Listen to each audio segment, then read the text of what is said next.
hadis. Kemudian lupa kita sambung malam ni kajian Al-Hikam nanti yang semalam. Bismillahirrahmanirrahim. Qala al-musannif rahimahullah ta'ala wa nafa'ana bi'ilmihi bi barakati ilmihi. Qala. Surah berapa kita? 120 kan?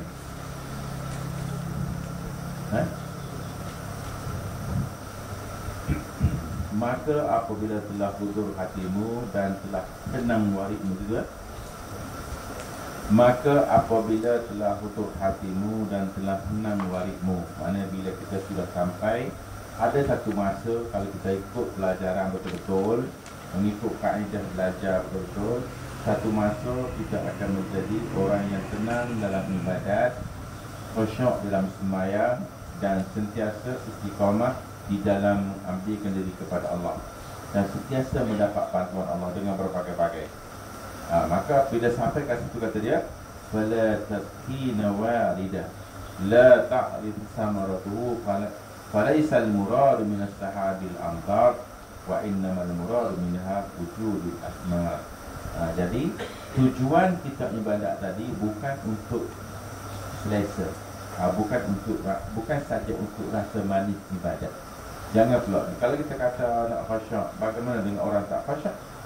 Kalau kita kata ibadat kita ini kerana nak rasa manis ibadat, bagaimana dengan kalau kita tak rasa manis? Adakah kita nak kecewa? Maka jangan kita kecewa dengan benda-benda itu. Ataupun kita tak datang dia punya warid, kita sentiasa buat dosa pula, maka ibadat pun buat dosa juga lagi, masih lagi tidak mampu buat dosa, maka kita pun kecewa. Kita rasa macam Allah tak terima kita. Itu satu kesalahan. Dan apa kata dia? Fala tasqina warida la ta'rifu samaratu falaisal muradu minas sahabati amtar. Dia kata tidak semestinya hujan itu, kata dia, awan gelap itu menurunkan hujan, tetapi hujan itu, kata dia, dengan tujuan untuk membina buah. Dan kalau dapat buah, maka hujan itu tak turun pun tak apa. Maknanya buat contoh ya, jangan kesucikan warid yang tiada kau ketahui akan buahnya. Mana kita seronok dengan ibadat berterusan, tak pernah tinggal semayang. Kita seronok dengan boleh melakukan ibadat malam tiap-tiap malam. Kita seronok melakukan ibadat sunat. Kita syok sendiri daripada iktimat atas Allah. Kita tak fikir dah amalan kita ni Tuhan terima ke, Tuhan tak terima ke. Kita kira macam sedar saja. Ni dah pergi one step ahead. Peringkat awal kita bawa, kita belajar supaya kita boleh kekal ibadat, supaya kita boleh kekal jangan melakukan maksiat kepada Allah, supaya kita boleh kekal khusyuk kita kepada Allah. Dah boleh kekal tu pula jangan perasan. Maknanya kita makin dah kekal tu pula, kalau kita rasa kita layak, salah pula, salah baru pula. Itu dia. Kenapa kata dia? Iktimat dan berpaling daripada Allah. Dah kita seronok dengan manis ibadah, seronok dengan sentiasa kekal dalam semayang, seronok pula tak melakukan maksiat. Begitu pula. Dan menjauhi daripada maksiat, kita dah tak buat maksiat dan mengikut bagi taat, maka tiada daripada awan menghujani, kerana kadang-kadang ada wujudnya memberi mudarat. Kadang-kadang kata dia, kalau kita terus berbuat baik, terus melakukan ibadat tanpa berhenti-henti, terus tidak membuat maksiat, kadang-kadang mari pula perasaan kita orang baik. Mari satu perasaan, alhamdulillah, Tuhan lindungi saya daripada buat maksiat. Mari perasaan tu pula lebih berbahaya daripada orang yang buat maksiat dan maksiat. Nampak tak? Sebab tu saya berhati-hati ya, kita belajar satu kitab tu kena habis, baru nama mengaji. Kalau saudara belajar kejap lagi rasa alim, dia akan jadi macam makan nasi mentah. Hari ni belajar lari, lepas tu gantung, lepas tu lecture kat orang lain pula. Sesak habis segala orang. Pelajaran saudara mesti daripada A sampai habis. Kalau kita tak habis belajar, sebab tu timbul perkataan orang kampung tak habis belajar. Bukan bermakna ilmu dia belajar tu habis, tidak. Satu tajuk tu tak selesai, maka diguna perkataan tak habis belajar. Tak habis belajar ni bermakna bukan tak habis ilmu Tuhan tu. Apa tak habis dah tau. Dia macam air di laut. 2-3 kali ganda lagi. Itu dia, bukan macam tu. Tetapi tak habis belajar ni maksudnya satu tajuk tu tidak selesai. Tidak selesai. Maka kita berhenti kat situ. Macam makan nasi mentah. Kenyang pun tidak, perut sakit. Perut sakit, duk berok gitu je. Jadi hari ni macam itulah penyakit dia. Sebab tu saudara kalau mengaji kat pondok mana saudara, dia tak habis kitabnya, Tok tak bagi mengajar. Tak bagi mengajar. Sebab satu tajuk tu dibahas daripada muka surat pertama sampai habis. Sampai dia tulis kat belakang tu tatimah. Bermakna satu tamat satu bahagian.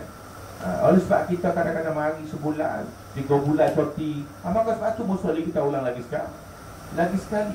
Sebab kita banyak absent dalam pengajian. Dan satu lagi cara kita, bila kita banyak absent, tadi banyak miss, kita buat dia punya mutola'ah.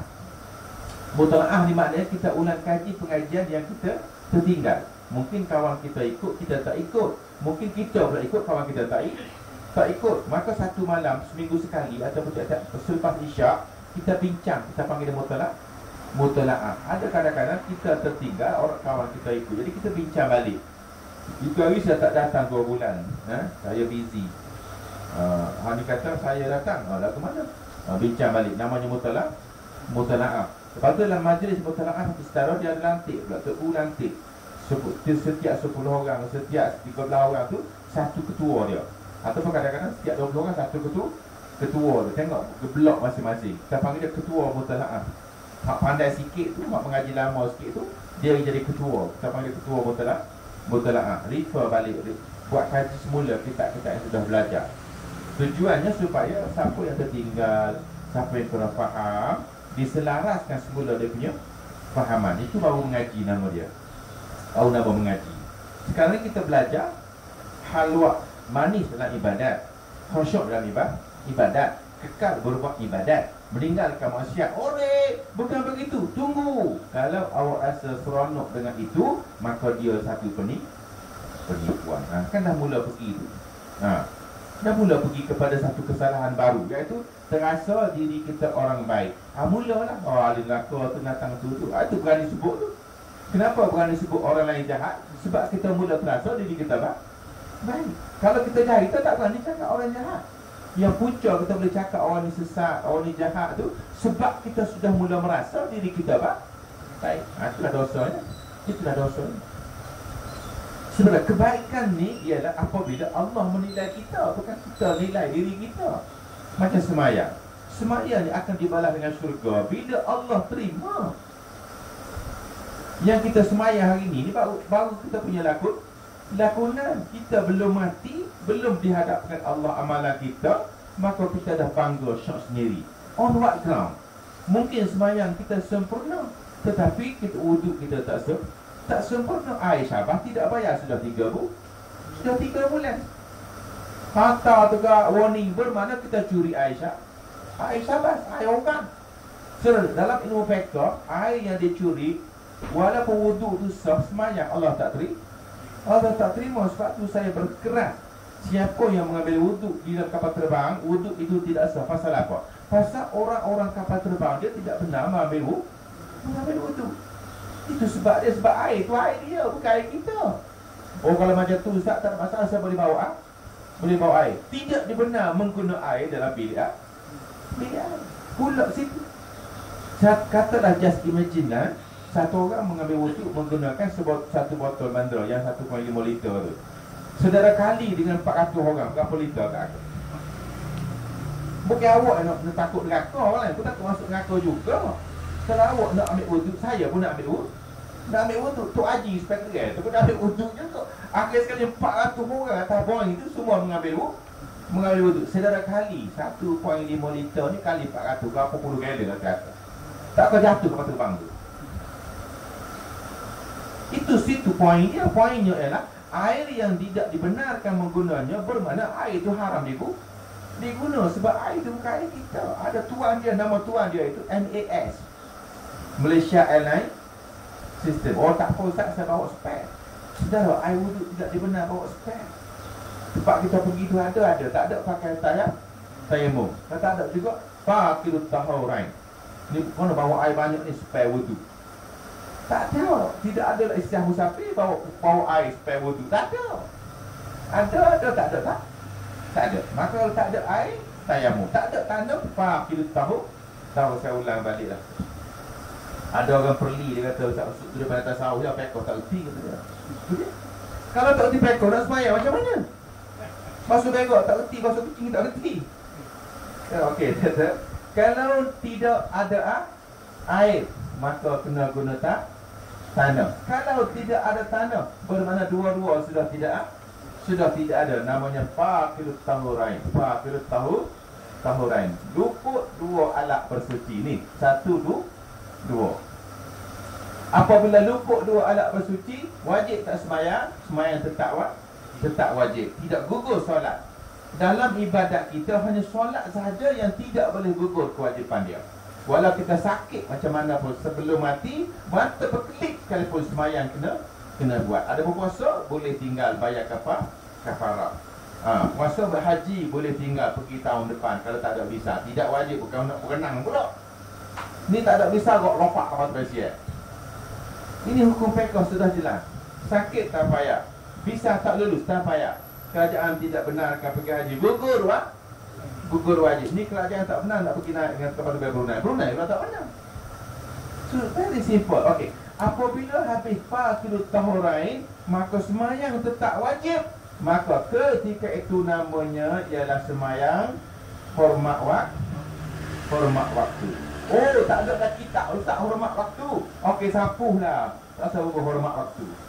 Gugur hormat hukum Tuhan. Nama sembahyang tu sembahyang hormat hukum Tuhan. Tak ada lagi kitab ustaz. Gugurlah solat tanpa wudu. Nak kata apa lagi? Oh, tak ada wudu, tak wajib solat. Bohong. Atas pokok pun kena solat. Maka pakai hak ni. Dah susah sangat. Pakai solat tanpa wudu. Maka oleh sebab solat tanpa wudu, maka tidak digelar solat. Sebab apa? Tak cukup syarat sah sembahyang. Maka ketika itu ulama menamakan sembahyang ini ialah sembahyang hormat waktu. Kerana waktu sudah masuk, wajib sembahyang tetap berlaku. Maka sembahyang inilah digelar sembahyang i'adah. Pulang sampai ke tanah air kita, wajib solat semula. Nama solat itu i'adah. Sembahyang sekali lagi. Sebab apa? Sembahyang ini sebenarnya tidak diterima dari segi syarak. Tetapi kalau kita mati, sudah dikira sembahyang. Sebab sudah pun kita melakukan solat. Baik. Begitu juga kita solat. Katakan kita duduk solat di rumah seorang diri. Balik berjalan jumpa masjid. Kita mari masjid, ada orang semuanya berjamaah. Maka ketika itu kita boleh solat lagi sekali. Kerana nak ambil pahala berjamaah. Sedangkan kita sudah solat, maka tidak haram solat dua kali. Oleh sebab sembahyang yang pertama sudah gugur wajib, maka sembahyang yang kedua ini adalah sembahyang i'adah. Sebab itu sembahyang ni panggil i'adah. Sebab sembahyang sudah berlaku. Sebab itu sembahyang lagi sekali itu digelar sembahyang i'adah. Kenapa i'adah? Kerana kita menolak daripada perkara yang tidak cukup syarat. Sembahyang sudah pun berlaku. Saudara, saya banyak tengok naik kapal terbang sampai masuk batu, tanya pramugari, pukul berapa? Subuh dah, okey. Ni kita kat mana, tengok kat depan ada dia punya apa? Peta dunia kan. Oh, tunjuk. Atas sini Kaabah, atas sini Jaziratul Arab. Okey, adjust sikit. Akad takbir. Allah. Pusing lagi.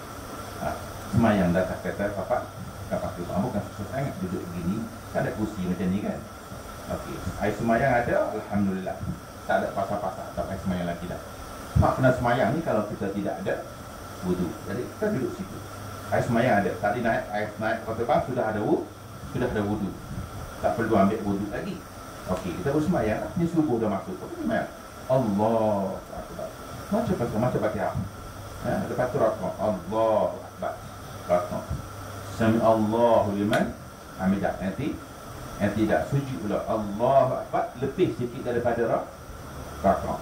Jangan kau tungging masuk posisi orang tu pula. Nungging kaki katak. Siapa sedang sujud Ustaz? Belajar mana kat pucuk? Jangan orang lepas ni. Rokok tadi macam ni kan, maka sujud lebih rendah daripada rakaat tadi. Kemudian bangkit. Macam seterusnya. Lepas tu bagi tahiyat, bagi salam. Sudah selesai solat. Kalau ada wudu, tidak payah semayang lagi. Kalau tak ada wudu, semayang lagi sekadar i'adah. Kenapa panggil i'adah? Sebab solat sudah berlaku. Sini tu, nak tu kau ambil wudu. Masalahnya pakai tak boleh. Tetapi air itulah kepunyaan kapal terbang. Dia tak bagi, dia tak benar untuk ambil wudu. Walaupun cukup pun, dia benarnya untuk cuci cebok sahaja kalau perlu. Itu pun air melendeh keluar.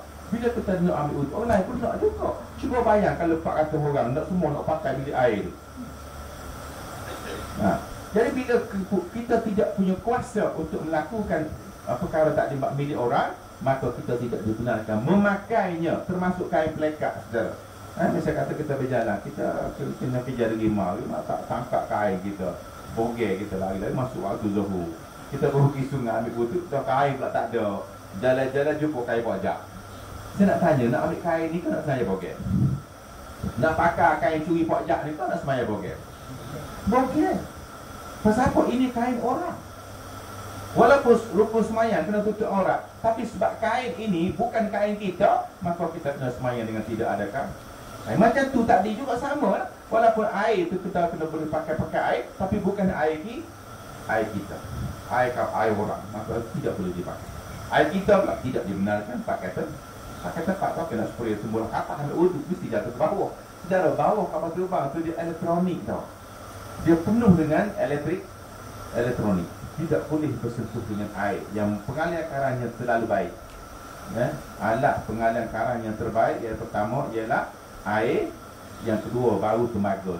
Air ialah pengalian karang yang terbaik, melebihi pengaliran melalui koper dan beras.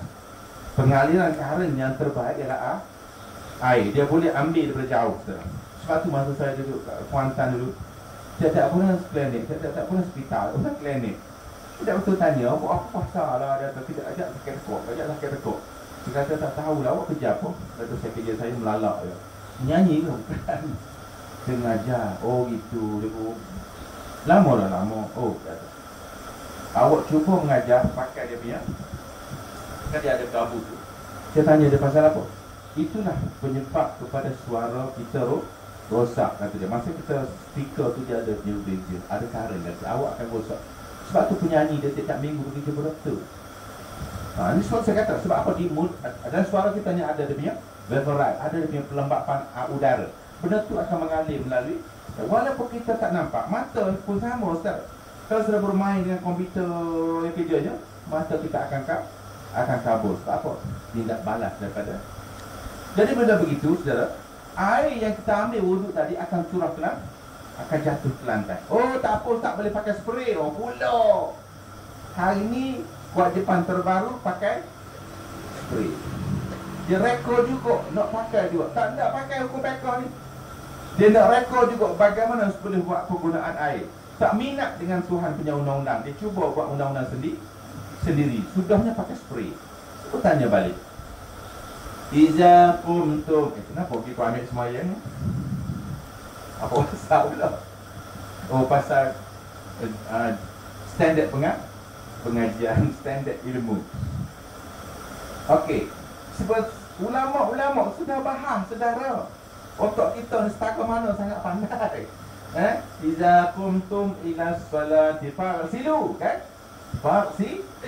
Fagsilu wujuhakum. Saudara, fagsilu ni bukan spray. Makna spark silu ni orang salah, ni makna curah air, bukan lap. Apabila mu nak semayang, maka hendaklah kamu basuh muka. Dia tak kata bila mu nak semayang maka hendaklah lap muka. Sebab tu bila sampai peringkat kepala, famsahu biru fikum, famsahu. Dia mari dengan perkataan famsahu. Pasal apa? Sapu saja. Ambil air celup, sapu gini. Sebab tu pak peluk, cukup kepala. Sebab apa kepala mari dengan apa? Famsahu biru usikum. Jadi ulama sudah bahas tentang kitab berjela-jela. Mari lagi nak bahas lagi, nak spray juga. Okey, saya bagi contoh yang kedua. Kalau wuduk boleh spray, kenapa mandi hadas tak boleh spray? Kenapa awak bagi bilik air? Spray lah. Beli seorang dinosaur di atas tu. Bila pagi-pagi nak mandi hadas tak payah masuk bilik air. Gila spray dengan suami. Tekuk-tekuk bang. Wak sedang buat apa tu? Sedang mandi hadas.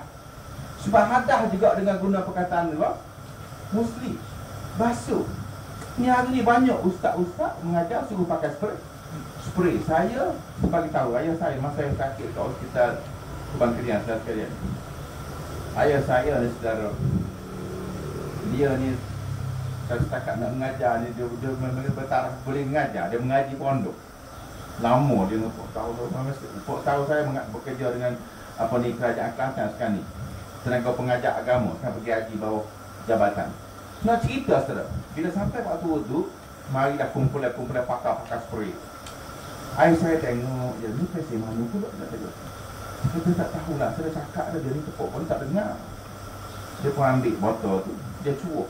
Dia buka kepala spray tu, dia letak, dia ambil, dia cuak ke tangan. Dia cuak ke tangan dia gini, dia letak kat sini. Dua-tiga kali, dia cuak tangan letak ni. Dia cuak pula. Aku tengok kata, aku tengok orang mengaji ambil wudu. Bapak saya tak kata apa, dia cuma ambil sampai habis. Sebotol, tapi dia minta sebotol lagi untuk kaki. Itulah namanya air wudu, bukan spray gitu.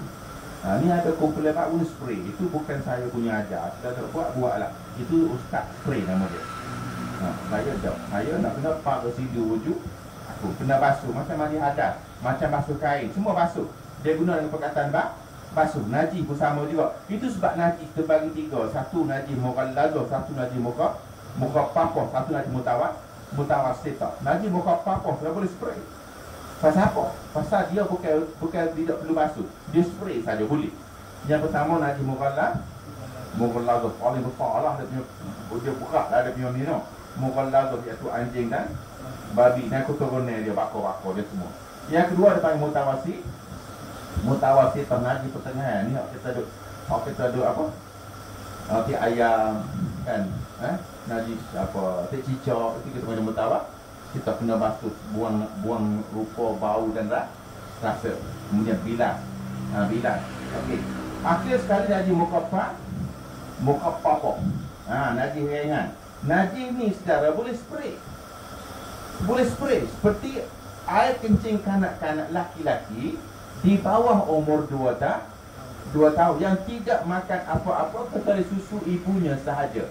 Maka kencing dia tadi dikira sebagai mukhaffafah. Anak laki-laki yang bukan perempuan, anak laki-laki yang bawah 2 tahun yang minum susu ibunya sahaja, maka bila dia kencing, maka cara basuh dia spray.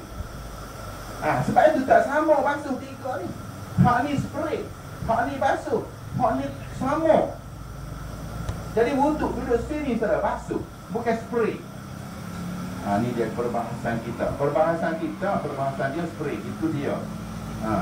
Itu dia. Kalau saya kata tadi, belajar ni dia ada alasan, dia belajar kitab dia. Dia boleh refer kitab. Dia kena kitab apa banyak kitab Jawi pun ada kan. Ambil wuduk ni kena suruh, bukan spray dah. Guru saya ambil wuduk menggunakan cerit. Cerit tu cerit. Ni panggil apa cerit juga ni? Setiap kali dia wuduk, secerit tu mesti habis. Minimum dia satu cerit tu. Cerit kecil tu. Dia akak tak tapal itu. Satu dua dah sunat dah. Satu tiga. Lepas tu dia keluar kat tangan. Lepas tu dia keluar pula. Lepas tu dia keluar tiga. Habis. Lepas tu ada ni pula. Lepas tu kepala, lepas tu kaki. Tidak pernah dia menggunakan spray. Sebab itu cara wuduk. Maka kita mengambil ilmu daripada praktikal. Itulah. Maka ni lah. Kenapa pergi ke wuduk ilmu maka begitulah seterusnya. Yang pertama kita belajar bagaimana nak meninggalkan maksiat.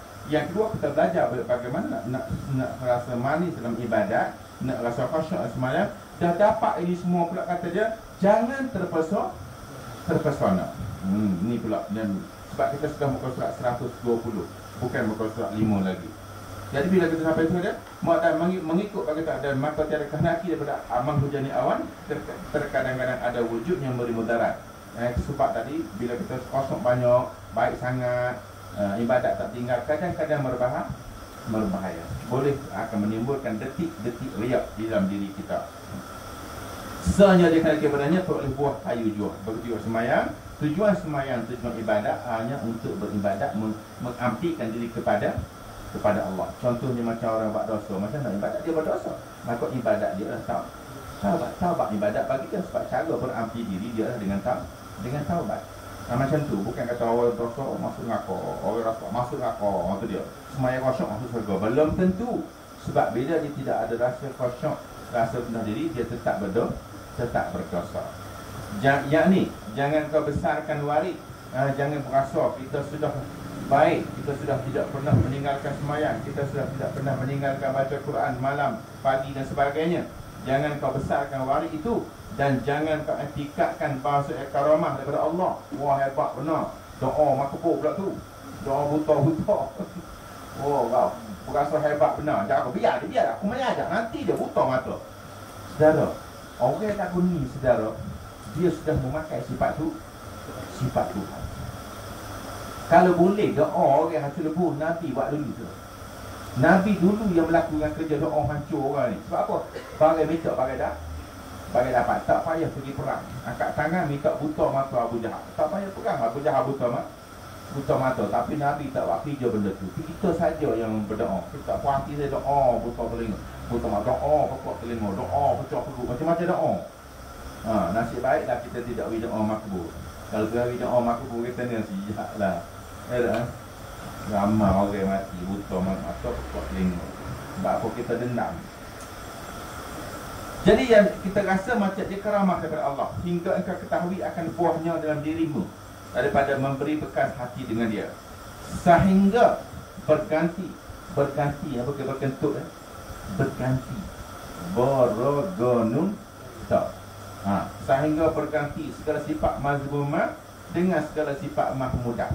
Transfer, kita punya transformasi perangai daripada perangai buruk pada perangai baik, daripada sifat ganas kepada sifat lemah lembut, begitu. Dan berdiri atas daripada tinggi hemah, membaiki khidmat. Duduk atas dasar pula terus beribadat. Walaupun khusyuk, kalau tak khusyuk, rasa manis ibadat, kalau rasa tak manis ke, terus beribadat. Sebab Allah Ta'ala menyuruh kita sebenarnya menjadi hamba. Misalnya kata kita satu kok kilang poli. Poli ni dia suruh kerja je. Ada yang kualiti tinggi, ada rendah. Tapi kerja setakat mana yang kita boleh buat. Ada orang yang berjaya dengan kerja dia tak ada berkualiti pun ada. Ada orang tak berjaya, dia ada masak bersama. Setakat mana kita pandai masak, masak. Hak pandai-pandai belajar chef dekat Thailand tu boleh tahanlah masak dia sedap. Habis lagi mana hak tak pandai masak? Masak juga. Hak mau pandai masak apa? Cekoduk. Masak cekoduk. Sebab yang pentingnya ikut arahan bos. Bos suruh masak. Cumanya biasanya kita tak erti masak sedap, kita erti masak cekoduk. Maka cekoduk yang kita masak itulah hamba yang kita lakukan kepada Tuhan kita. Misalnya kata contohnya macam kita bekerja. Kita bekerja dengan seorang pegawai. Dia akan tanya kita, awak boleh buat apa? Saya tak pandai buat benda lain tuan. Saya kalau basuh kereta boleh. Maka basuh kereta itulah hamba dia kepada Tuhan dia. Itu kebolehan dia tak cerdik. Dia pandai basuh kereta saja. Maka basuh kereta itulah ibadat dia. Ada hak pandai lagi menjadi setiap usaha. Hak pandai lagi menjadi engineer. Hak pandai lagi menjadi pembantu kepada bos dia sebagai ketua manager. Tu dia. General manager. Bos CEO tadi. Tapi bagi kita setakat ada basuh kereta saja, maka basuh kereta itulah ibadat kita kepada Tuhan. Kita sama juga dengan kita dengan Tuhan. Apa yang kita boleh buat? Itulah ibadat kita. Kalau kita ibadat kita sekadar mengaji, kita mengaji. Ni tak nak jadi raja juga. Nak raja juga. Kalau sekali tak jadi raja, masuk neraka. Tu dia. Kalau kita ni mengaji apa kebolehan kita, itulah kewajipan kita. Kewajipan kita kepada Allah adalah berdasarkan kebolehan kita. Sebab tu Nabi, dia wajib jadi Nabi. Sebab dia, Allah Ta'ala beri segala-gala kepada dia. Maka kita kena jadi pengikut Nabi. Ni tak kita nak jadi Nabi juga. Itu masalah. Nabi dia ada wahyu ilham. dia ada wahyu manam, dia ada wahyu ahkam. Jadi ketika empat-empat ada pada. Pernah dengar kisah wahyu tu? Ada apa kata jangan miss ngaji. Ada wahyu ilham, ada wahyu manam, ada wahyu i'lam. Saya jelaskan balik ya, flashback Yalah, kita ni bukan universiti, jadi mengaji 2 bulan sekali juga. Campur dengan ustaz pula konting. Lagilah kita miss. Ada digla wahyu ilham, ada digla wahyu manam, ada digla wahyu i'lam, ada digla wahyu ahkam. Tu dia. Nabi SAW dia semua milik dia. Ilham pemikiran dia benar, datang daripada Allah. Dia mimpi benar, datang daripada Allah. Tanda, dia terjemahkan apa tanda. Oh, tanda ni akan berlaku begini, benar, datang daripada Allah. Dan apa dia cakap menjadi hukum. Saya kata pernah Sayyidina Umar, pernah sahabat-sahabat menyangkul dalam satu peperangan Khandaq, keluar 3 cahaya 3 percikan api. Nabi kata umat Islam akan menawan Rom. Percikan kedua akan menawan Parsi, 2 negara besar dunia. Dan percikan ketiga akan menawan Rom Timur, Konstantinopel, sekarang menjadi Istanbul. Jadi para sahabat bila keluar mulut Nabi semua bercita-cita nak menawan 3 negara ini. Maka tiga-tiga yang menjadi kenyataan. Maka ni digelar wahyu i'lam. Petanda-petanda Nabi dapat kesan daripada Allah Subhanahu wa ta'ala. Kemudian akhir kali wahyu ahkam. Apa Nabi cakap haram, halal, tidak boleh dibantah sebab dia punya pemutus ahkam. Adapun kita hak ni tak ada. Kita tidak boleh mereka hukum sesuka-suka. Mesti hukum itu datang daripada Allah dan Rasul dan diijma' oleh ulama. Kita tidak boleh buat sendiri sebab kita tidak berhak untuk melakukan haram dan halal kalau benda yang belum tahu. Wahyu i'lam, kita bukan peramal macam Nabi Yusuf alaihi salam. Kita bukan peramal macam Nabi SAW. Ini tidak dapat ramal. Malaysia tuan-tuan, dalam masa 5 tahun lagi akan menjadi negara bankrupt, insya-Allah. Maksudnya siap insya-Allah lagi tu. Sudahlah melakukan perkara pada Mekah, kahin, peramal jahat dah terletak insya-Allah pula tu. Kalau untuk baik boleh insya-Allah. Kalau untuk tak boleh. Sebab dia kira peramal masa depan ini digelarkan kahin. Yang sebenarnya tak suruh orang takut supaya undi dia. Maka dia ramal bankrupt, dia ramal duit habis kering, tak ada duit dah lebih negara. Hanya berlaku di setengah negara Malaysia tidak berlaku. Orang yang meramalkan masa depan, kecelakaan, kebinasaan dan sebagainya, dia digelarkan kahin. Sebab kita bukan peramal wahyu. 2 sudah tidak ada kan. Okey, yang ketiga mana? Mimpi ini saudara adalah sepertiga daripada wahyu yang diturunkan Allah kepada alim ulama, sahabat-sahabat dan orang-orang yang dipilih sebagai awliya. Maka dia digelar wahyu manam. Tetapi dia hanya ada 1/3 sahaja, tidak boleh melepasi Nabi.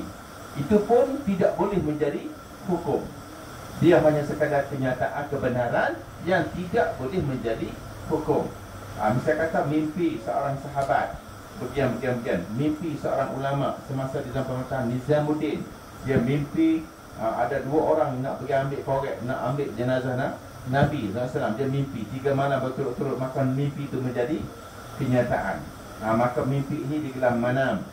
Wahyu ketika tidur kita panggil mimpi. Mimpi ini saudara bagi ulama ada kebenarannya 1/3 daripada wahyu. Jadi saudara ini pun kita ada, tak ada. Maka sudah 3.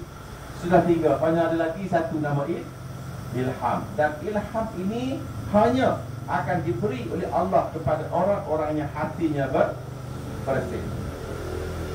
Wa nafsin wa ma sawaha, wa nafsin wa ma sawaha fa alhamaha fujuraha wa taqwaha. Sebab apa? Qad aflaha man zakkaha. Bila dia hati bersih, maka Allah akan tanamkan di dalam perasaannya ilham yang sebenar. Maka ini digelar mukasyafah. Ini banyak-banyak belajar. Esok lepas tengok bola, belakang ni kena 3 kali bola habis.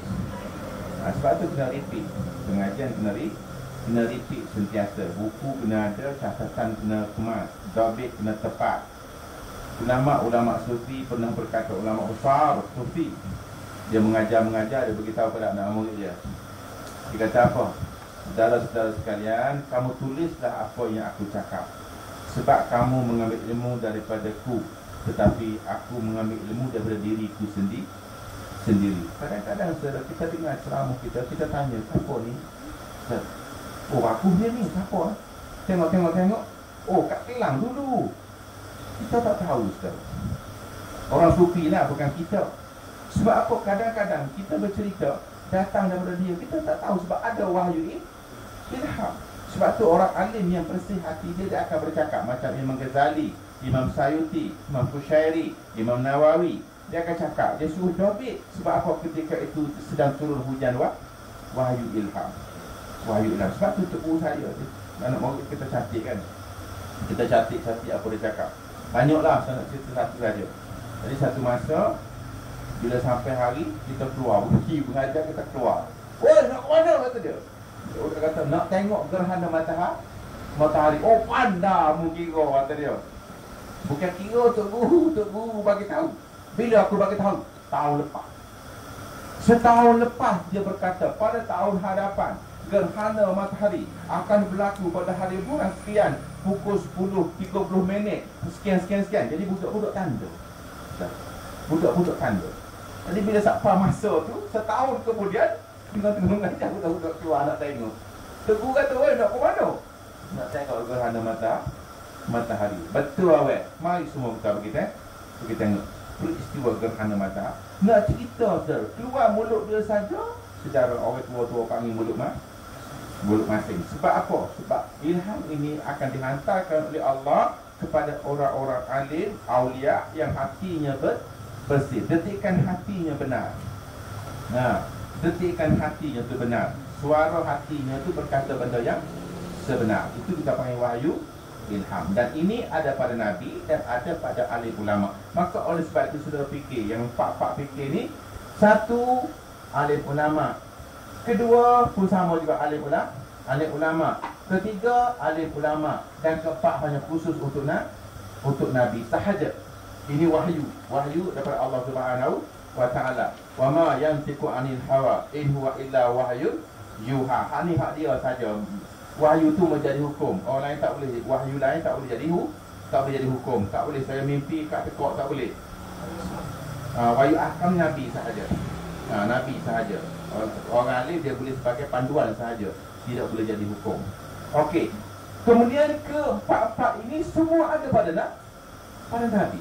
Maka sebab itulah ini peristiwa ini dapat diambil oleh ahli ulama. Sebab itulah pelajaran yang diberikan kepada kita luar biasa.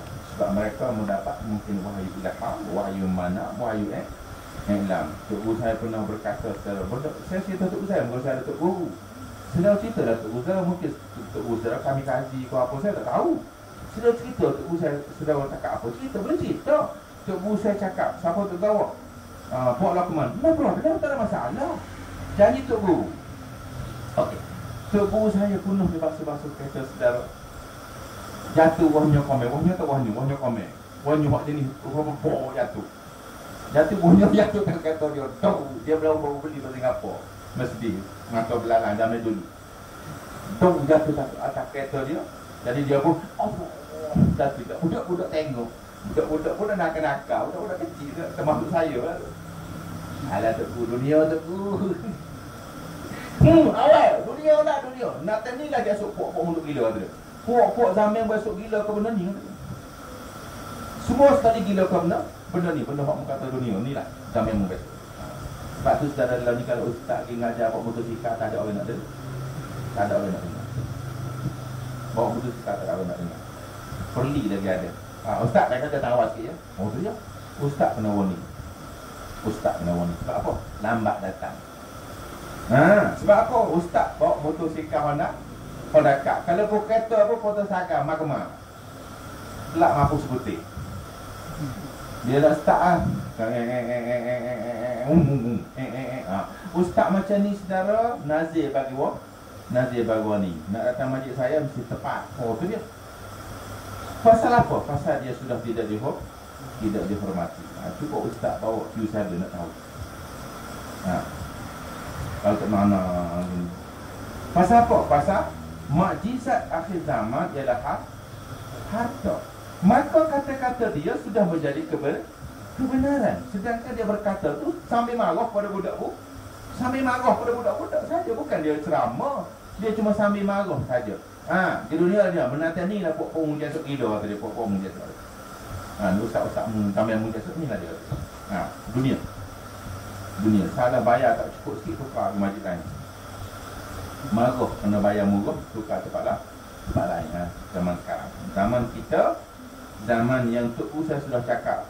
Awal zamanmu besok kata dia, mukjizat dia ialah harta benda. Maka ini sudah menjadi kenyataan. Siapa tak ada sijil, siapa tak ada degree, maka orang tidak minat untuk belajar. Dia kira miskin ataupun dia kira low class. Okey. Kemudian kata dia bukan itu yang nak. Yang naknya teruskan khidmat, memeliharakan hormat dan syukur nikmat. Memeliharakan hormat dan syukur nikmat. Teruskan ibadat. Khusyuk ke tak khusyuk ke, teruskan ibadat. Sebab perintah Tuhan asalnya untuk beribadat. Jadi kalau kita tak dapat khusyuk, sebab khusyuk tu milik Allah. Sebab tu kita dalam pengajian tauhid kita ada rububiyah dan ubudiyah, supaya kita tidak kecewa. Saya nak tulis ya. Ada satu benda yang kita boleh usaha dan satu benda tak boleh usaha. Di antara benda tak boleh usaha namanya ikhlas. Ikhlas di tiga hati, bukan senang. Misalnya kata kita nak suruh orang sayang kat kita. Saudara, boleh tak tolong sayang kat saya? Tak boleh. Sebab sayang tu kerja hati. Saya nak awak tiap-tiap pukul 3.30 sayang kat saya. Kalau pukul 5 berci tak apa, pukul 3 tak boleh. Nak kena sayang kat saya. Sekurang-kurang dalam sebulan tu ada 5 hari sayang. Jadilah. Boleh tak gitu? Oh saya hari ni komen kena sayang ni. Tak boleh. Sebab sayang ni kerja hati. Maka oleh sebab itu yang boleh tolongnya adalah Allah Subhanahu wa ta'ala. Maka oleh sebab itu solat dia suruh kita ikhlas. Ikhlas dia daripada dia. Dia suruh kita syukur ada pada dia. Dia suruh kita redha ada pada dia. Dia suruh kita, ni semua benda ni satu beranduk dengan taufik dan hidayah. Syukur, redha, iman, takwa, sabar, ini satu spesifik dengan taufik dan hidayah. Ada pada Allah. Maka kita hanya boleh solat, kita hanya boleh sedekah. Untuk ikhlas itu di tangan Allah. Bila berada di tangan Allah, bermakna ini semua rububiyah yang Allah saja yang boleh bantu kita. Kalau dia tak beri, tak ada. Tetapi solat kita boleh buat. Tapi mungkin khusyuk, mungkin tidak. Maka kita telah melakukan tugas sebagai ubudiyah, iaitu melakukan solat. Cuma yang kita tak bolehnya mungkin tidak ikhlas, mungkin tak dapat syukur, mungkin tidak penuh redha kita, dan mungkin kita tak dapat khusyuk. Itu saja. Tetapi perintah Allah sudah berlaku. Maka Allah Ta'ala akan terima kita berdasarkan rahmat. Di situlah namanya ubudiyah. Masa kata-kata nak pergi haji contohnya, kita sudah buat segala-gala, tetapi visa tidak lulus. Maknanya tugas kita sudah habis. Maka gugurlah kewajipan. Kita bukan nak, saudara cuba tanya orang nak khusyuk, semua nak khusyuk belaka. Saya boleh khusyuk pun tak apa tuan-tuan. Kalau tak boleh khusyuk, alhamdulillah, tak ada. Semua orang nak khusyuk. Tetapi apakah kita dapat? Belum tentu. Mungkin kita dapat, mungkin tidak. Tetapi kata dia, walaupun kita dapat, ingat, itu bukan dia punya natijahnya. Natijahnya adalah ibadat. Tapi kalau kita dapat khusyuk, itu merupakan satu hadiah daripada Allah. Kena bersyukur. Sebab tu dia tulis kat sini, khidmat dan memelihara hormat dan syukur. Kalau kita boleh, kita syukur saja. Jangan bangga pula. Khidmat, teruskan semayang. Dan kalau dapat khusyuk, syukur nikmat. Kerana tiap-tiap makrifat antara kita dengan Allah ni tadi, yang tiada beri faedah, ia akan aman. Saudara sekalian, ada juga orang tidak beramal tetapi rendah diri. Contohnya macam orang berdosa. Apa perasaan dia? Dia rasa dia bersalah, dia rasa dia berdosa, dan terus bertaubat kepada Allah. Ini namanya rendah rendah diri. Namanya tadarruk. Tadarruk namanya. Ataupun kita panggil dia merendah diri dalam bahasa Melayu, merendah diri. Tawadhu, merendah diri. Dan inilah perintah Allahnya. Lawan tawadhu tadi takabur. Orang yang berdosa sudah bersifat dengan tawadhu. Maka tawadhu itulah ibadatnya. Adapun orang yang baik pula tadi, orang yang ikhlas, orang yang apa lagi, syukur kan, ataupun dia telah merasa halawatul iman, mungkin dia akan merasa dia sudah baik, maka dia sudah terjebak dengan sifat bernama ujub. Bertukar menjadi dosa sebab dia terasa dia sudah mendapat kebaikan, seolah-olah begitu. Adapun orang berdosa pula, dia terasa dia bersalah, maka dia bersifat dengan tadarruk, dia bersifat dengan tawadhu. Maka inilah namanya sifat hamba melawan takabur. Maka oleh sebab dia bersifat dengan tawadhu, bersifat dengan tadarruk, bersifat dengan rendah diri, maka bermakna dia sudah melakukan tugas sebagai ubudiyah. Dan inilah perintah Allah. Itulah perintah Allah. Ni tak baik saja. Tengok saya, alhamdulillah hafal Quran, alhamdulillah belajar agama daripada kecil lagi, Masya Allah. Tu dia. Perasan dia sudah baik itu satu kesalahan baru. Sebab tu seorang alim dia tak cerita dia belajar, dia cuma mengajar sahaja. Dia cakap apa yang baik daripada Allah, suruh kita ikut. Dia tak cerita dia anak orang baik, keturunan baik-baik, bakal dia tak ada. Kecuali Ustaz ke zaman Bayu Rata dia panggil. Sebelum ceramah setengah jam dia cerita kebaikan dia. Sebelum ceramah tu setengah jam dia panggil Bayu Rata. Tuan-tuan dan puan-puan, saya alhamdulillah anak Tok Guru dan cucu saya pun daripada keturunan Tok Guru. Alhamdulillah. Tuan-tuan, saya daripada kecil lagi dididik dengan agama, menghafal Quran. Umur 9 tahun saya dah hafal Quran, dan anak didik saya semua jadi imam daftar. Alhamdulillah. Anak jadi setel lah tu. Jadi setel. Inilah akibat daripada tidak mengaji tasawuf. Dia menjadi durhaka kepada Allah dalam keadaan baik. Dia durhaka dalam keadaan ibadat. Itulah malangnya orang yang tidak belajar tasawuf. Dia rasa apa dia cakap itu baik. Alhamdulillah, kalau belajar dengan saya paling tidak pun imam. Dan tuan-tuan sekalian, anak saya 8 semua hafal Quran. Alhamdulillah. Saudara, kebaikan ini Allah nilai baru jadi kebaikan. Apa saja kebaikan yang kita buat, dia hanya menjadi kebaikan apabila Allah terima dan masuk syurga. Sebelum masuk syurga dan sebelum Allah terima, dia dikira sebagai ubudiyah. Tugas kita kepada Allah melalui kewajipan dakwah pun sama. Ni benda ni. Ni saudara kena jaga ya. Muka surat 120. Dia sudah melepasi kefahaman orang awam, yang mana kebaikan yang kita ada bukan kebaikan. Kita pelik tu. Orang semayang dengan khusyuk, ikhlas, tak berapa confident lagi. Kenapa? Kerana takut dia terjebak dengan bergantung kepada amalnya sendiri. Maka menjadi luput tak dia punya ikhlas balik. Dan kena faedah akan amal, maka dia dibilangkan dia tiada amal yang tiada serta ikhlas, maka terus sempurna padanya. Ada amal kena ikhlas, tapi ada ikhlas tetapi terasa kita punya amal kita baik, hilang juga. Maka benda ni kena jaga. Dan kata mereka itu, barang siapa mendapat sesuatu hal dalam mendengar, barang siapa mendapat sesuatu hal dalam mendengar dan tiada berkat dalam amalnya, mengaji pandai, CJ tinggi, ilmu banyak, dan tiada dapat berkat dalam amalnya, tetapi amalannya tidak menjadi, maka adalah pendengarnya itu tiada hakikat baginya. Walaupun orang dengar mengaji, walaupun dengar mengajar dengan dia 35,000, lepas mengaji tak ada semaya masjid pun tidak. Hari ceramah tu 35,000. Alhamdulillah. Pemuda-pemuda sudah segar, tetapi besoknya semayang tinggal 15 orang semula. Pasal apa? Pasal pendengarnya itu tiada hakikat baginya. Mana ubat yang dia makan tidak tidak menjadi. Walaupun dibedak dengan doktor pakar, tetapi penyakitnya tetap tidak sembuh.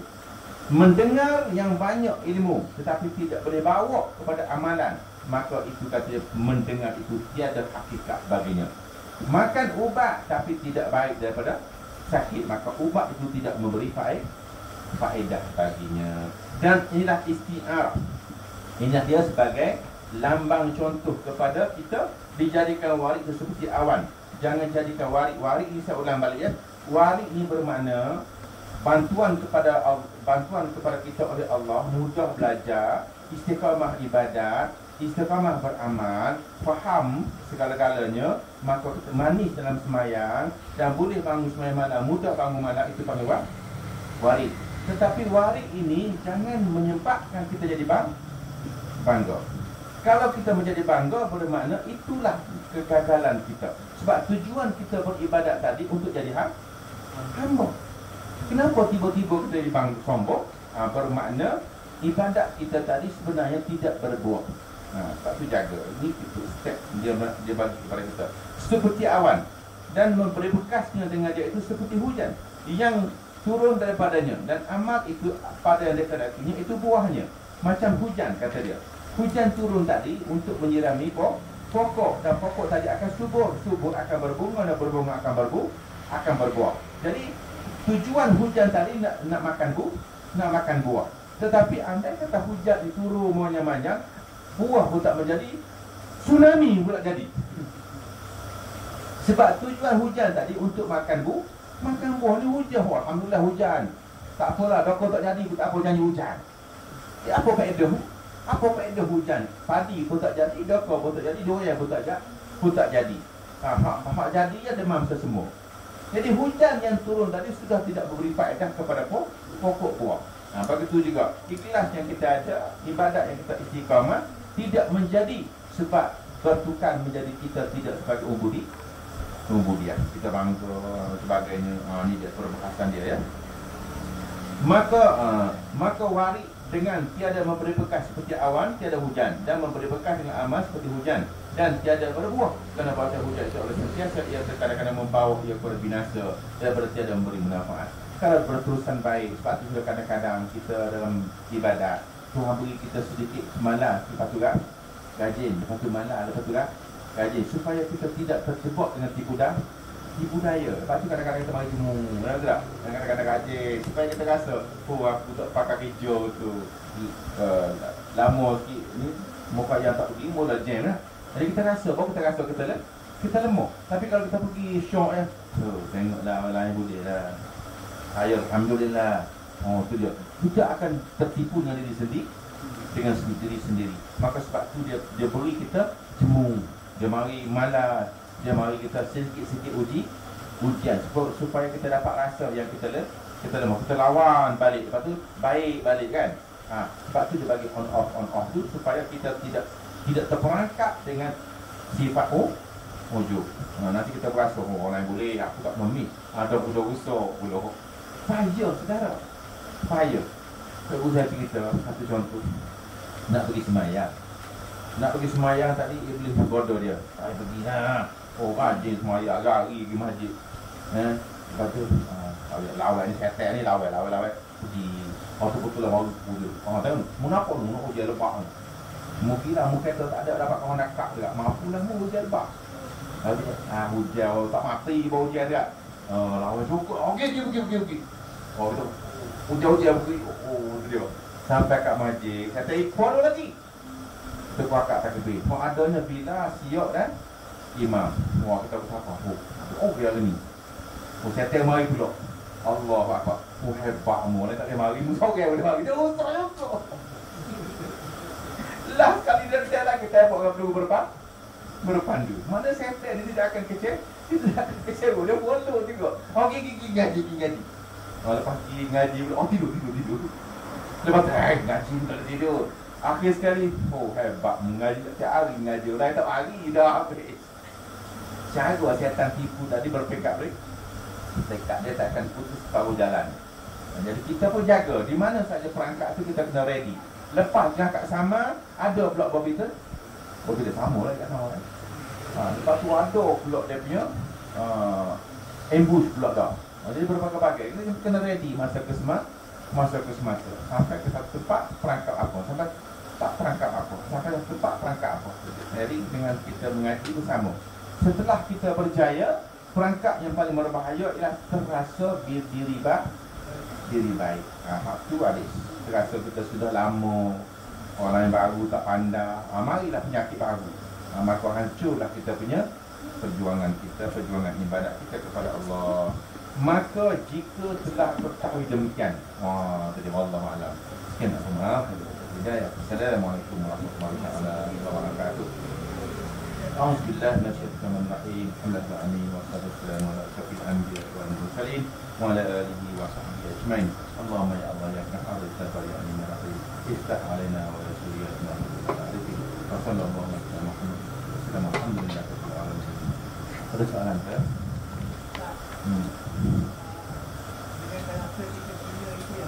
Itu yang salah.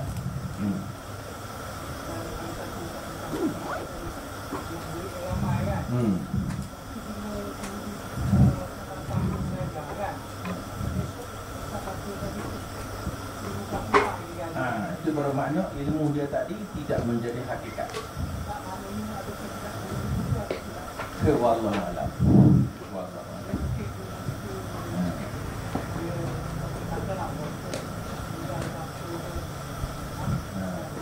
Dia biasanya kalau kes macam ni